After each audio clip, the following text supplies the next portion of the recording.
FC มาทุกคนวันนี้มีเมนูเอียนนะทุกคนเดี๋ยวน้องหาตะควงกินนี่เอาสิมาเฮ็ดเมนูต้มส้มเอียนมื้อนี้นะทุกคนมาเด้อมากินต้มส้มเอียนแซ่บๆน้ำกันเดี๋ยวดาน้อยขอครัวอย่างตัดเป็นตอนให้ละเอียดดีก่อนเนาะเดี๋ยวไปเบิ่งเขาสิต้มสูตรใดเนาะ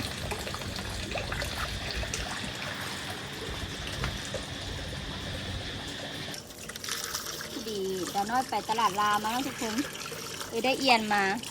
2ตัวใหญ่นะตัวนี้ดาน้อยตัดเป็นตอนเนาะแล้วตัวนี้เนี่ยดาน้อยจะต้มเป็นตัวเลยแต่ว่าจะให้มนุษย์อ้วนซีมเบิ่งว่าแซ่บบ่เนาะต้มสุ่มเอียนฝีมือด่าน้อยเนาะเดี๋ยวล้างดีๆก่อนเอียนเขาตัวง่ายๆเลยทุกคนมีไข่น้ำเนาะตุ้ยเลยเดี๋ยวเราไปจัดเมนูต้มสุ่มเอียนกันเนาะทุกคนห้างก็ยังไม่ได้เปิดเทื่อเนาะทุกคนปิดสงกรานต์ยังไม่ได้เปิดเทื่อมาเบิ่งเครื่องเคียงเขาจะใส่นี่มีย้อนมะขามอ่อนนะทุกคนใบขี้หูดมีข่าหัวสิงไข่แล้วก็มะเขือน้อยนึงคือดีดาน้อยไปรอตลาดลาวมาเนาะอันนี้เขาก็จะล้มหม้อเลยดาน้อยไปตลาดลาวมาผู้ใหญ่จะกินอาหารสดเครื่องสดๆนี่ต้องไปตลาดลาวเนาะผู้ดีไปเห็นเอียนใหญ่ก็เลยคิดว่ามนุษย์อ้วนเพราะว่าเพิ่นอยากกินแต่น้อยก็เลยซื้อมาให้เพิ่นกินเนาะเพื่ออยากดัดเมนูใหม่ๆสดๆอย่างก็ต้องเป็นตลาดลาวด้วยทุกคนแต่เราจะเห็นสูตรแบบออกต้มแซ่บหน่อยหนึ่งเนาะใส่ขนมผงนัวน้ำตาลน้อยหนึ่งถ้าบ่ได้เมนูอาหารลาวนี่เวลาเมนูเขาต้องใส่เกลือใส่มะเขือพวงน้อยหนึ่งก่อนเนาะย่านมนุษย์อ้วนเพิ่นเผ็ดเพิ่นกำลังปองเฮียอยู่ไปเห็นแล้วแซ่บๆก็คิดฮอดลูกแล้วทุกคนซ่อมมาแซ่บๆมาให้ลูกกินมาเนี่ยเป็นเอียนเอาเนี่ยเป้งๆเลย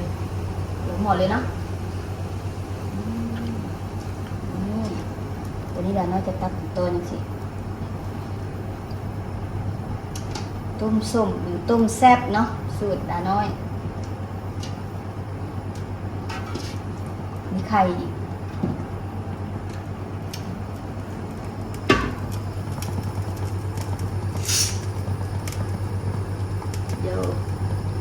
รอให้มันเปื่อยๆเนาะแล้วมาชิมกันทุกคน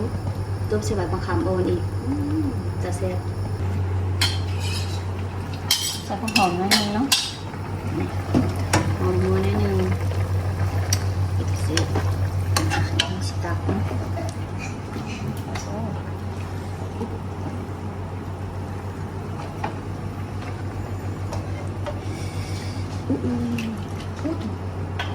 เริ่มจานเด้ทุกคนตัวบางใหญ่เนาะ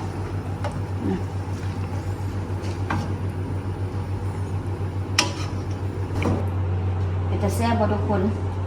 ผู้ใดเคยเฮ็ดสูตรใดเนาะเอาเอียงไปจัดเป็นเมนูใดสูตรเดียวกับดาน้อยบ่เนาะของสูตรไผแต่ละคนอาจจะบ่คือกันเนาะดาน้อยแบบต้มส้มหรือต้มแซ่บเนาะทุกคนเดี๋ยวไปชิมกันเนาะไปชิมกันทุกคนว่าเป็นเนาะใดเนาะเป็นตาแซ่บบ่เนาะดาน้อยอยากพยายามได้กินเป็นตอนอยู่ได้แต่บ่กล้ากินทุกคนแต่คันเป็นน้ำข้าวปุ้นนี่ดาน้อยกินเป็นตาแซ่บบ่เบิ่งชิมน้ำ